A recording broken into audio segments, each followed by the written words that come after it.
Iran தலைநகர் டெஹ்ரானை குறிவைத்து America தற்போது தாக்குதலை தொடங்கியுள்ளது. இதுகுறித்த கூடுதல் விவரங்களை எமது செய்தியாளர் ராஜகுமரன் வழங்க கேட்கலாம். ராஜகுமரன், அமெரிக்காவை தாக்கும் வகையில் ஈரான் ஏவுகணைகளை உருவாக்குகிறது என்று ட்ரம்ப் கூறிய நிலையில் அமெரிக்காவிற்கான அச்சுறுத்தலை நிறுத்தவே தாக்குதல் நடத்துவதாக ட்ரம்ப் தெரிவித்துள்ளார். இதுகுறித்த மேலும் கூடுதல் விவரங்களை சொல்லுங்கள். ட்ரம்பினுடைய வார்த்தைகளிலிருந்து நாம் உணர்ந்து கொள்ளக்கூடியது அதுதான். அணுசக்தியை உருவாக்குவதற்கான முயற்சியிலே ஈடுபட்டு கொண்டிருக்கின்றார்கள். அணு ஆயுதத்தை இவர்கள் உருவாக்க முற்படுகின்றார்கள். அதன் மூலமாக எதிர்காலத்திலே அமெரிக்காவினுடைய நிலைகளை அவர்கள் குறிவைப்பார்கள், அமெரிக்க நாட்டை அவர்கள் குறிவைப்பார்கள் என்பதுதான் ட்ரம்பினுடைய கருத்தாக இருக்கின்றது. எனவே முன்னெச்சரிக்கை நடவடிக்கையாக நாங்கள் ஈரான் மீது தாக்குதலை தொடங்கி இருக்கின்றோம். இது ஒரு தற்காப்பு நடவடிக்கை என்று உலக நாடுகளுக்கு சற்று முன்பாக அமெரிக்காவுடைய அதிபர் டொனால்ட் ட்ரம்ப் கூறியிருக்கின்றார். ஈரானிலிருந்து அமெரிக்காவினுடைய தூரம் என்பது கிட்டத்தட்ட 8000 10,000 கிலோமீட்டர் என்றாலும் இப்பொழுது ஈரான் வசம் இருக்கக்கூடிய ஏவுகணைகள் மூலமாக அதிகபட்சமாக எவ்வளவு தூரம் தாக்க முடியும் என்றால் 2000 2500 கிலோமீட்டர். அந்த அடிப்படையிலே இப்போது ஈரானால் நேரடியாக ஒரு நாட்டினுடைய எல்லையை குறிவைக்க முடியும் என்றால் தன்னுடைய எதிரி நாடுகளில் இஸ்ரேலை மட்டும்தான் ஈரானால் குறிவைக்க முடியும். இன்னும் கிட்டத்தட்ட 3-4 மடங்கு தூரம் அதிகம் சென்று தாக்கக்கூடிய அளவு ஏவுகணைகளை உருவாக்கினால்தான் ஈரானால் அமெரிக்கா நாட்டினுடைய நில எல்லையை குறிவைக்க முடியும். அதற்கான சாத்தியக்கூறு தற்பொழுது உடனடியாக இல்லை என்பது அமெரிக்காவிற்கும் தெரியும். ஆனால் ஈரானிடம் இருக்கக்கூடிய ஏவுகணைகளை அணுசக்தி ஏவுகணைகளாக மாற்றுவதற்கான முயற்சியை ஈரான் எடுத்திருக்கின்றது என்பதுதான் அமெரிக்காவினுடைய பயத்திற்கு உண்மையான காரணம். அது மட்டுமல்லாமல் இஸ்ரேலை ஈரான் எந்த அளவு தாக்குகின்றதோ அந்த அளவு உலகளாவிய அளவிலே அமெரிக்காவிற்கு பாதிப்பு ஏற்படக்கூடும். எனவே இஸ்ரேலையும் பாதுகாத்தாக வேண்டும். இப்போதைய இஸ்ரேலை தாக்கக்கூடிய ஏவுகணை ஈரானிடம் இருக்கின்றது. அந்த ஏவுகணைகள் அணு ஆயுதம் கொண்ட ஏவுகணைகளாக மாறினால் இஸ்ரேலுக்கு சரிக்கு நிகரான ராணுவ பலம் கொண்ட ஒரு சிம்ம சொப்பன நாடாக ஈரான் மாறிவிடும். அது தன்னுடைய நடவடிக்கைகளுக்கு மத்திய கிழக்கு நாடுகளிலே ஒரு தாக்கத்தை ஏற்படுத்திவிடும் என்பதுதான் அமெரிக்காவினுடைய பயம். ஏனென்றால் மத்திய கிழக்கு நாடுகளை அமெரிக்கா இப்பொழுதும் கட்டுப்பாட்டில் வைத்திருக்கின்றது. உலகத்தில் அதிக கச்சா எண்ணெய் உற்பத்தி செய்யக்கூடிய நாடுகள் இந்த மத்திய கிழக்கு நாடுகள் தான். உலகத்தினுடைய மொத்த அந்த கப்பல் போக்குவரத்தும் நடைபெறுவது மத்திய கிழக்கு நாடுகளை ஒட்டிதான்.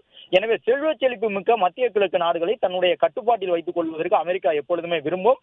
உலகத்தினுடைய மிகப்பெரிய நாடாக அமெரிக்கா ராணுவ ரீதியாக வல்லமை கொண்ட நாடாக நிலைத்திருக்க வேண்டும் என்றால் மத்திய கிழக்கு நாடுகளை தன்னுடைய கட்டுக்குள் அமெரிக்கா வைத்திருப்பது முக்கியம். எனவேதான் மத்திய கிழக்கு நாடுகளை ஒட்டி இந்த இஸ்ரேலை உருவாக்கி வைத்திருக்கின்றது அமெரிக்கா. இஸ்ரேலினுடைய உருவாக்கத்தின் பின்னணியிலெல்லாம் அமெரிக்கா இருக்கும். அது கடந்த நூற்றாண்டினுடைய வரலாறு.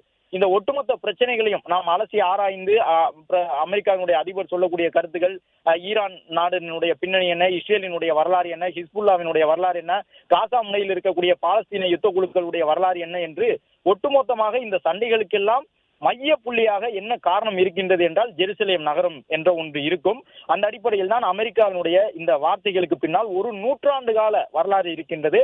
அமெரிக்காவினுடைய அதிபர் சொல்வதற்கேற்ப ஈரான் சக்தி வாய்ந்த ஒரு நாடாக மாறினால் மத்திய கிழக்கு நாடுகளை தன்னுடைய கட்டுப்பாட்டுக்குள் வைத்துக் கொள்வதற்காக தான் உருவாக்கி இருக்கக்கூடிய இஸ்ரேலுக்கு ஒரு பாதிப்பு ஏற்பட்டுவிடும். இஸ்ரேல் பாதிக்கப்பட்டால் தன்னுடைய கட்டுக்குள் இருக்கக்கூடிய மத்திய கிழக்கு நாடுகள் சுதந்திரமாக செயல்பட தொடங்கிவிடும்.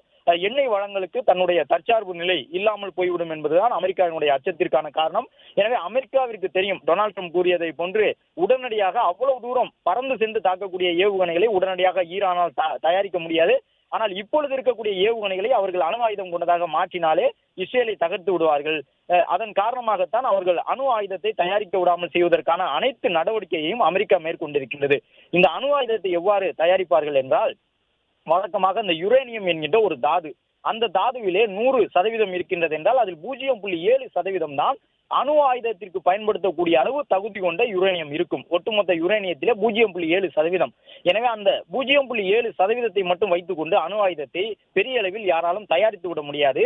மற்ற யுரேனியம், சாதாரண யுரேனியம் 97.3% இருக்கும். ஒரு யுரேனிய கட்டி எடுத்தோம் என்றால் அதில் 99.3% அளவு சாதாரண யுரேனிய கட்டியாக இருக்கும். 0.3% அளவு தான் அணு ஆயுதத்துக்கு தேவையான யுரேனிய கட்டியாக இருக்கும்.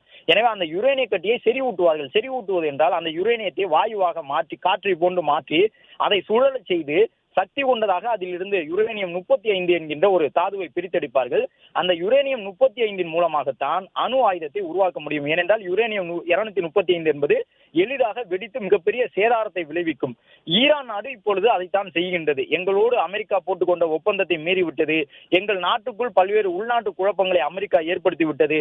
எனவே எங்களை நாங்கள் பாதுகாத்துக் கொள்ள வேண்டும் என்றால் நாங்கள் ஒரு அணு ஆயுதம் கொண்ட நாடாக மாற வேண்டும், அணு ஆயுதம் இருந்தால்தான் எங்களை நோக்கி எந்த நாடும் பெரிய தாக்குதலை நடத்த மாட்டார்கள் என்பது ஈரானுக்கு நன்றாக தெரியும். ஏனென்றால் பாகிஸ்தான் போன்ற நாடுகள் கூட இன்றைக்கு உலக அளவிலே இவ்வளவு தீவிரமாக ஒரு தீவிரவாத தன்மையை ஆதரிப்பதற்கு காரணம் அவர்கள் வசமும் அணு ஆயுதங்கள் இருக்கின்றன என்கின்ற ஒரு ஆதாரத்தின் அடிப்படையில் தான் இதுபோன்ற தீவிரவாத இயக்கங்களை எல்லாம் தொடர்ந்து பாகிஸ்தான் உள்ளிட்ட நாடுகள், ஒரு சில நாடுகள் ஆதரித்துக் கொண்டிருக்கின்றன. எனவே ஈரானும் அதுபோன்ற அணு ஆயுதத்தை உற்பத்தி செய்தால் அவ்வளவு எளிதாக எந்த நாட்டாலும் ஈரானை தாக்கிவிட முடியாது. தாக்கி அந்த நாட்டை அழித்துவிட முடியும் என்றாலும் கூட அவர்கள் ஒரே ஒரு அணு ஆயுதத்தை வெற்றிகரமாக பயன்படுத்தினால் கூட எதிரி நாட்டுக்கு, அது அமெரிக்காவுக்கா இருக்கலாம், இல்லை இஸ்ரேலுக்கா இருக்கலாம், ஒரு பெரிய பாதிப்பை ஏற்படுத்திவிடும். எனவே அவர்கள் அணு ஆயுதம் தயாரித்து விடக்கூடாது. அணு ஆயுதம் தயாரிக்க வேண்டும் என்றால் யுரேனியத்தை செறிவூட்ட அனுமதிக்க கூடாது. ஆனால் அதை மீறி இப்பொழுது யுரேனியத்தை தொடர்ந்து செறிவூட்டிக் கொண்டிருக்கின்றது. கிட்டத்தட்ட 60% அளவு யுரேனியத்தை செறிவூட்டி விட்டது ஈரான் என்பதுதான் அமெரிக்காவினுடைய உளவு தகவல்கள் சொல்லக்கூடிய கருத்தாக இருக்கின்றது. இன்னும் ஒரு 25-30% அளவுக்கு யுரேனியத்தை ஈரான் செறிவூட்டி விட்டது என்றால் உடனடியாக அவர்களும் அணு ஆயுதம் கொண்ட நாடாக மாறுவார்கள். சீனாவை போன்று, ரஷ்யாவை போன்று, இந்தியாவை போன்று, அமெரிக்காவை போன்று, பாகிஸ்தானை போன்று கூட ஒரு அணு ஆயுதம் கொண்ட நாடாக அந்த நாடும் மாறிவிடும். அதற்கான முயற்சியில் ஈரான் ஈடுபட்டு கொண்டிருக்கின்றது. கடந்த ஒரு 6 மாதங்களுக்கு முன்பாக இதே போன்று ஒரு தாக்குதல் நடைபெற்ற பொழுது அப்பொழுது ஒரு செய்தியை நாம் படித்திருப்போம். அதாவது ஈரானில் இருந்த அணு ஆயுத உற்பத்தி நிலையங்கள் மீது அமெரிக்கா தாக்குதல் நடத்தியது இஸ்ரேல் உதவியுடன் என்ற ஒரு தகவலை படித்திருக்க முடியும். அது என்னவென்றால் பெரிய பெரிய மலைகளுக்கு உள்ளாக யுரேனியத்தை செறிவூட்டுவார்கள். யுரேனியம் செறிவூட்டுதல் என்பது சாதாரணமாக நிலத்தடியிலே செறிவூட்ட முடியாது. பெரிய மலை கற்பாறைகளுக்கு இடையில் தான் செறிவூட்ட முடியும். அது மிகவும் சிக்கலான ஒரு தொழில்நுட்பம் கொண்டது. எனவே பெரிய பெரிய மலைகளுக்கு கீழே தான் யுரேனிய செறிவூட்டலை ஈரான் நடத்தி கொண்டிருந்தது. அது போன்ற மலைகளை குறிவைத்து தான் கடந்த முறை அமெரிக்கா தாக்கி இருந்தார்கள். இது நினைவிருக்கலாம். எங்கேயெல்லாம் யுரேனியத்தை செறிவூட்டுகின்றார்கள் என்கின்ற உளவு தகவலை அமெரிக்கா எடுத்து வைத்துக் கொண்டு அந்த நேரத்தில் மொசாட் போன்ற இஸ்ரேலினுடைய உளவு அமைப்புகளும் பெரிய உதவியை அமெரிக்காவிற்கு செய்திருந்தது. இஸ்ரேலிடம் அமெரிக்கா அளவு பெரிய போர் ஆயுதங்கள் இல்லாமல் இருக்கலாம், ஆனால் அமெரிக்காவை காட்டிலும், ஏன் உலகத்தினுடைய எந்த ஒரு நாட்டை காட்டிலும் இஸ்ரேலிடம் இருக்கக்கூடிய உளவு அமைப்பு, மொசாட் என்கின்ற உளவு அமைப்பு ஒரு மிகப்பெரிய உளவு அமைப்பு.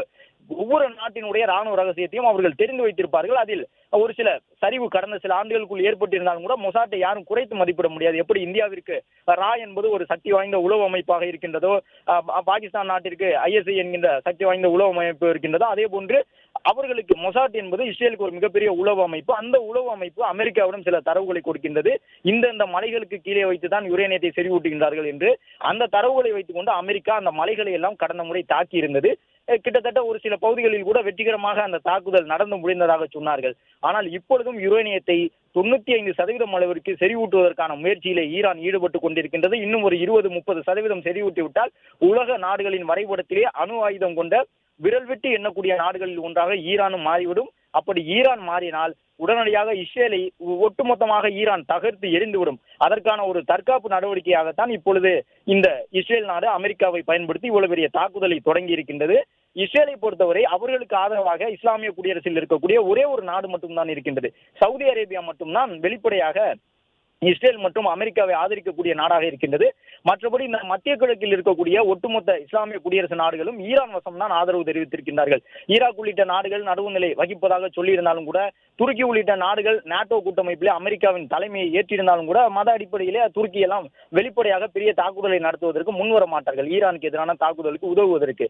எனவே சவுதியை தவிர்த்து மற்ற அனைத்து இஸ்லாமிய குடியரசு நாடுகளும் ஈரானுக்கு ஆதரவாக இருக்கின்றது.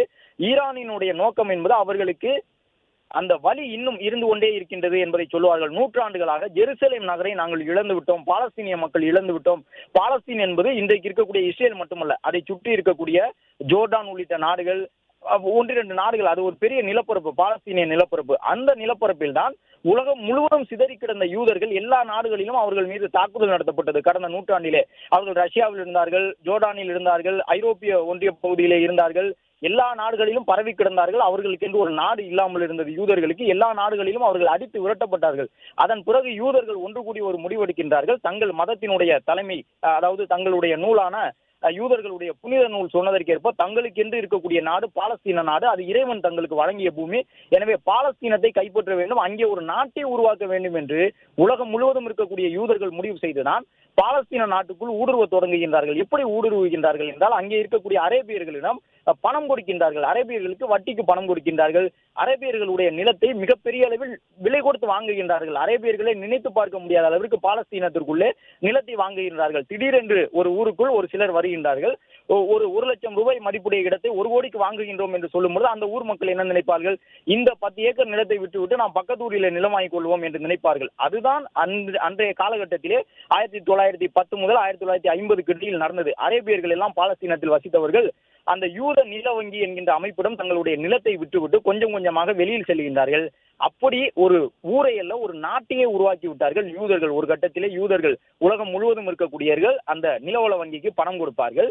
அந்த பணத்திலே நிலவள வங்கி அரேபியர்களிடமிருந்து நிலத்தை வாங்கி அந்த பாலஸ்தீன பகுதிக்குள் ஒரு குறிப்பிட்ட பகுதியை இந்த யூதர்களுக்கு வழங்கிவிடும். கொஞ்சம் கொஞ்சமாக உலக நாடுகளில் இருந்த யூதர்கள் எல்லாம் அங்கே தங்கி விட்டார்கள். ஒரு கட்டத்திலே அவர்கள் ஒரு மிகப்பெரிய பெரும்பான்மை சமூகமாக பாலஸ்தீனத்தில் மாறிவிட்டார்கள். முக்கியமான அந்த ஜெருசலேம் என்கின்ற நகரத்தையும் தங்களுடைய கட்டுக்குள் கொண்டு வந்து விட்டார்கள். பாரம்பரியமாக அந்த பூமியில் வசித்துக் கொண்டிருந்த பாலஸ்தீனிய மக்களான அரேபிய மக்கள், அரேபிய இனக்குழுவை சார்ந்தவர்கள் வேறு வழி இல்லாமல் ஒதுங்கி போய் எப்படி ஒரு நகரம் உருவாகும் பொழுது அந்த நகரத்தினுடைய பூர்வகுடி மக்கள் புறநகர் பகுதிக்கு விரட்டப்படுவார்களோ அதே போன்று பாலஸ்தீனிய அரேபியர்கள் காசா முனை என்கிற நிலப்பகுதிக்கு விரட்டப்பட்டு விடுகிறார்கள். தங்களுடைய மதத்தினுடைய தலைமகன் அந்த நிலத்தில் தான் வாழ்ந்தார், அதாவது ஜெருசலேத்தில் தான் வாழ்ந்தார். எனவே அதை நாம் திரும்ப பெற்றாக வேண்டும் என்பது அவர்களுடைய நோக்கமாக இருக்கின்றது. இந்த யூத இஸ்ரேலிய நாட்டால் தங்களுடைய பாலஸ்தீனிய அரேபிய மக்களுக்கு எவ்வளவு கொடூரங்கள் நிகழ்த்தப்பட்டிருக்கின்றன என்பதை உணர்ந்து கொண்டு ஈரான் நாடு வரலாற்றில் இன்னும் எத்தனை ஆண்டுகள் ஆனாலும் சரி எப்படியாவது அந்த ஜெருசலேத்தையும் அந்த பாலஸ்தீனத்திற்குள் உருவாக்கப்பட்டிருக்கக்கூடிய இஸ்ரேல் என்கின்ற நாட்டையும் கைப்பற்றி ஆக வேண்டும். அதற்காக எங்கே எந்த அமைப்பு உருவானாலும் அவர்கள் குறிப்பிட்ட மதம் சார் தீவிரவாத அமைப்பாக பயங்கரவாத அமைப்பாக உருவானாலும் கூட ஈரான் நாடு அவர்களுக்கு அணு ஆயுதம் வழங்கும். அப்படித்தான் இஸ்ரேலை சுற்றி இருக்கக்கூடிய பல்வேறு நாடுகளில் ஹிஸ்புல்லா போன்ற யுத்த குழுவினர் இருக்கின்றார்கள். அவர்களுக்கெல்லாம் ஆயுதம் சப்ளை செய்வது இந்த ஈரான் நாடு. எனவேதான் இஸ்ரேலை தகர்க்க வேண்டும், ஜெருசலத்தை கைப்பற்ற வேண்டும். ஜெருசலேம் என்பது ஒரு புனிதமான நகரம், கிட்டத்தட்ட 3 மதங்களுக்குரிய நகரமாக இருக்கின்றது.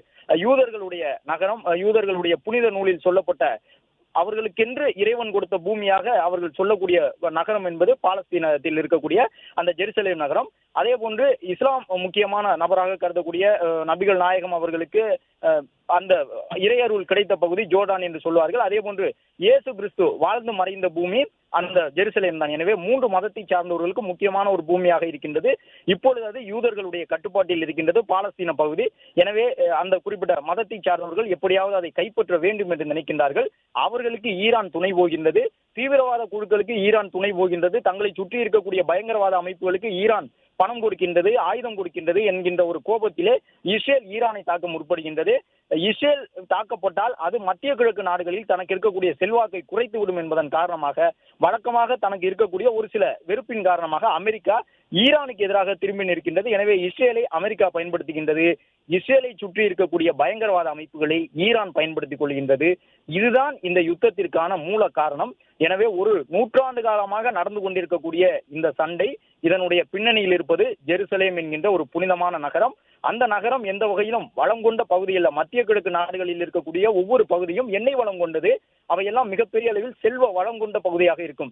ஆனால் இஸ்ரேலுக்குள் ஒட்டி இருக்கக்கூடிய இந்த ஜெருசலேம் என்கின்ற நகரம் முழுக்க முழுக்க பாலைவனம், கற்பாங்கான பகுதி. அதன் காரணமாக எந்த விதமான வளமும் அங்கே கிடையாது.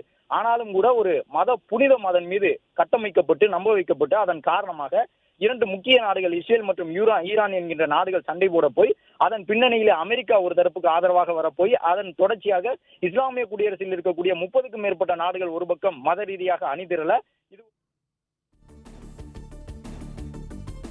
பிளே ஸ்டோர் மற்றும் ஆப் ஸ்டோரில் இருந்து பாலிமர் செயலியை QR கோடு மூலம் பதிவிறக்கம் செய்யுங்கள்.